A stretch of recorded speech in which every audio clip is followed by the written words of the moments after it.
আসসালামু আলাইকুম guys, welcome back to my new blog video. So guys, আজকে ব্লগের টপিকটা তোমরা টাইটেলে দেখে বুঝতে পারছো। আজকের টপিকটা হচ্ছে আমাদের ফরিদপুর মডেল মসজিদের পাশেই একটা জায়গা, এটাতে হচ্ছে আওয়ামী লীগের একটা জায়গা বানানো হয়েছিল।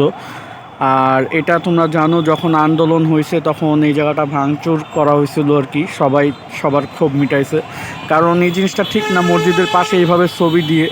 তো এই ছবিগুলা ঠিক করে দেওয়া উচিত। আর আমাদের এই জায়গায় হচ্ছে ঈদগাহ হবে, তো দেখতে পারতেছো পোস্টার টাঙানো হয়েছে, এখানে লেখা জেলা মডেল মসজিদ ও ইসলামিক সাংস্কৃতিক কেন্দ্র ফরিদপুর, ঈদগাহ ময়দান, পুরাতন বাস স্ট্যান্ড, গোয়ালচামট, ফরিদপুর।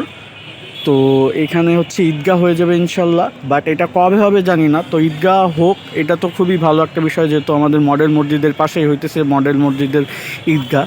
আর এটা অন্য জায়গায় এভাবে আমার জানা মতে কোনো মডেল মসজিদের সাথে ঈদগাহ নাই। তো এটা আমাদের একটা খুবই ভালো বিষয়, ভালো খবর। কিন্তু আমার কথা হইতেছে হলো যে এখানে যে ছবিগুলো আছে, এই ছবিগুলো যদি কেউ পারো তো ছবিগুলো একটু ঠিক মানে নষ্ট করে দেওয়া উচিত। কারণ মডেল মসজিদ, আমরা মসজিদে নামাজ পড়তে আসি, আর নামাজ পড়ে বের হয়ে এই ছবিগুলো দেখা আমাদের গুনার কাজ হয়। তো এর জন্য ছবিগুলো যদি ঠিক করা যায়, কেউ যদি করতে পারো করে দিও। মানে ছবিগুলো যদি বিকৃতি করে দিতে পারো ভালো হয়, কারণ ছবি দেখা হারাম এমনি। তো এই জিনিসটা কেউ করে দিতে পারলে খুবই ভালো বিষয়। আর ঈদগাহ হবে ইনশাল্লাহ, দেখা যাক কতদিনের মধ্যে এই জিনিসটা সংস্কার হয়, খুবই ভালো একটা বিষয়।